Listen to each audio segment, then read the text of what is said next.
So I'm here for GamesFiends.com, and I'm here with Seth McMahill, uh, who is from Nintendo of America. He's been working on the Pokemon games for over 12 years. Uh, Hi, Seth. How's it going, Dan?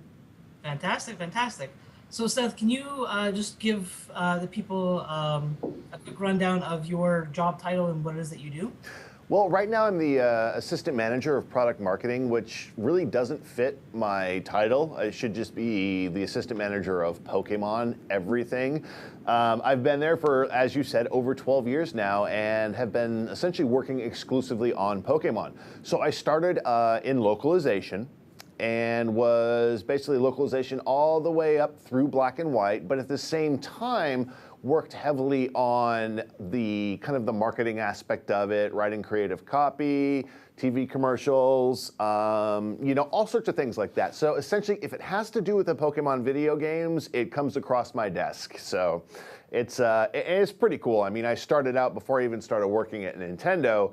I remember buying Pokemon Blue the day it came out, sitting on the curb right outside the game store and catching my very first Pidgey. So being able to transition into what I do now and still get to play the games, and not only that, but to get to work on them early before they get out is great. But at the same time, it's tough because I'm friends with a bunch of other Pokemon fans and I can't say anything. I got to wait till it releases. So.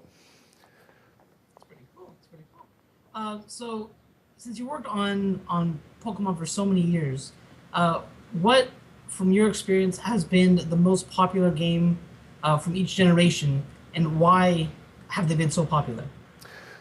Well, that's a great question. I mean, from the first generation, you can definitely look at Pokemon Yellow, the Pikachu edition, just because that really combined the best elements of Red and Blue, and plus for the first time, you got to have a Pokemon following you around, which wasn't again shown until Pokemon Heart Gold and Pokemon Soul Silver. And so, the yellow version definitely. From the next generation, Heart Gold or Gold and Silver back then, Crystal with the focus on Suicune was just an amazing adventure as well. And then moving on to my personal favorites, you had Ruby and Sapphire that combined into Emerald, which added, the Battle Frontier with the Frontier Brains, which was the first time you kind of had that battle facility added into the games. And then, with Diamond and Pearl, stepping on to the Nintendo DS, which was just incredible. And then Platinum adding in, Giratina Origin form.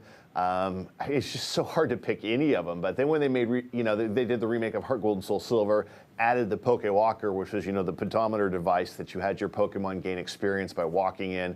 I just go on forever on the core series. And that's not even to mention the side series. Right now, my favorite one that I'm doing, and just because it's really the first role-playing style game on the Nintendo 3DS is, Pokemon Mystery Dungeon Gates to Infinity, because it has those role-playing elements. And, as we all know as Pokemon fans, we've got Pokemon X and Pokemon Y hitting in October. And so to be able to kind of, get your feet wet, if you will, with the Pokemon role-playing experience on the Nintendo 3DS, you have Mystery Dungeon Gates to Infinity, which has all those great aspects of leveling up your characters, learning new moves, choosing the ones you want to take with you. So it adds a lot of those really cool elements that the core fans love. The strategy is still there. Just in my head, all these images as you're talking, all the games that I've played through all the years, it actually surprised me. I've only missed maybe like one or two of the games, so it's a lot of nostalgia coming back. Yeah, Um, I know every time I think about it too. I've been with it since Red and Blue, and it's pretty incredible. Hey You Pikachu and Pokemon Snap and Puzzle League. There's so many incredible games. There hasn't been a Pokemon game that I haven't loved in some aspect or another, that hasn't given me a new way to experience Pokemon. Pokemon Rumble Blast for the 3DS to play with toy Pokemon. Just everything they've done, all the way up to Gates to Infinity, and the inclusion of the Magnagate. I don't know if you had a chance to play it yet, but becoming a Pokemon, the never-ending dungeons, just infinitely changing dungeons every time you go into them. The characters, the moves, the elements of actually adding range to combat, which is something you'll really only find in the Mystery Dungeon series. And then the Magnagate, which uses the AR feature, which was really cool in Pokédex 3D Pro, where you could set up your AR markers and integrate Pokemon pictures into the real world. But with the Magnagate, scanning any circular object in the real world with your 3DS or 3DS XL camera and actually creating a portal to a new mystery dungeon. I mean, the ones you'll find in the Magnagate are different than the ones you'll find in the main game, which are different from the ones that you'll be able to get through download content. There's just so much variety to it. Well, that's one of the things that people, from what I've seen, people love the most about Pokemon games. That there's just so much to do in every game. Yeah, I'm sorry. Go ahead. Sorry. So you had spoken about the Pokewalker. I want to ask though, the way that you guys have been integrating technology, the Pokewalker, the Pikachu, the Pikachu 2, even the infrared trading for the trading card game. What's like what goes into being able to market something like those devices, not just as the device itself, but tying it in with the game?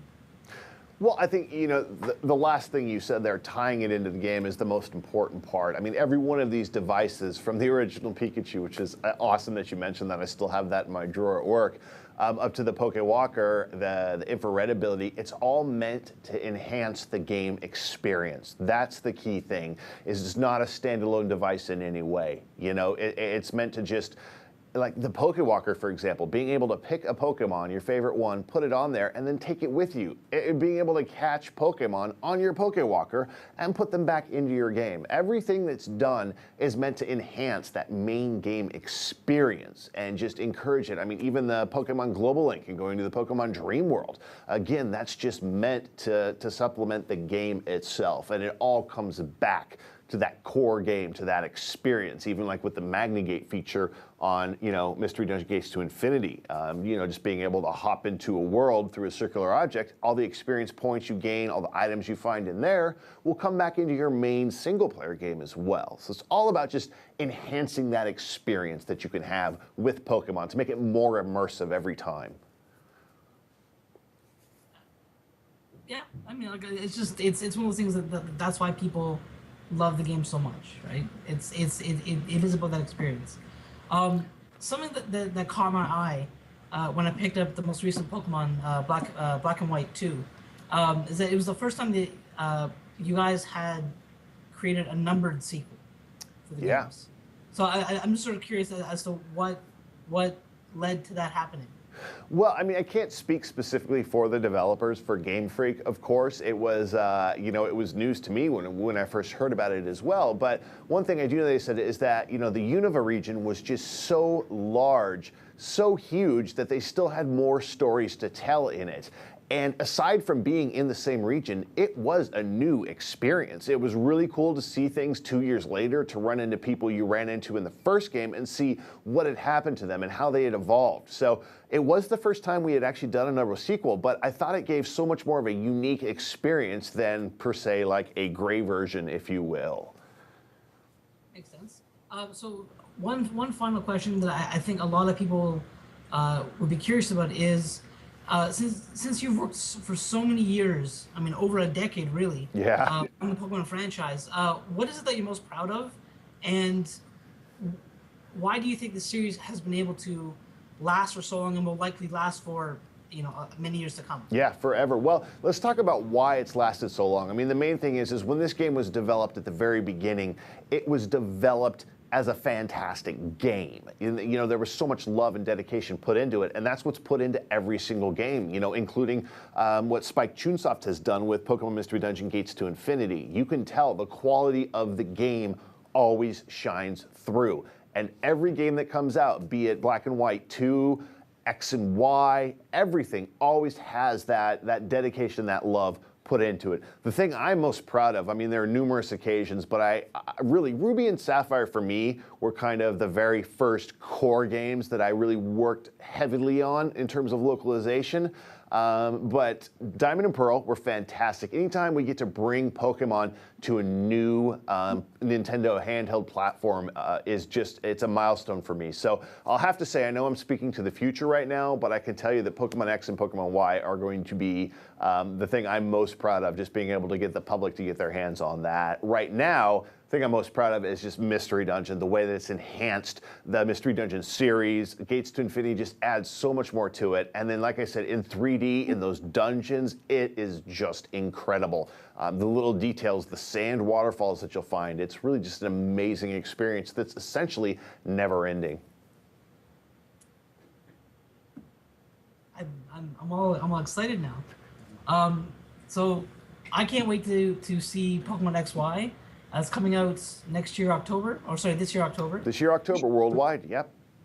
All And right. Mystery Dungeon, of course, is available now. And also, you can download it from the eShop as well. So you don't have to worry about losing your cartridge. You can just have it right there in your system wherever you go. Fantastic. Thank you, Seth McMahill, for joining us and doing this interview. Absolutely, it's been my pleasure talking to another, Pokemon fan. It's always great to talk to fellow fans. All right, take care. You as well. Thank you, and good luck finishing up college. Thank you. Thank you.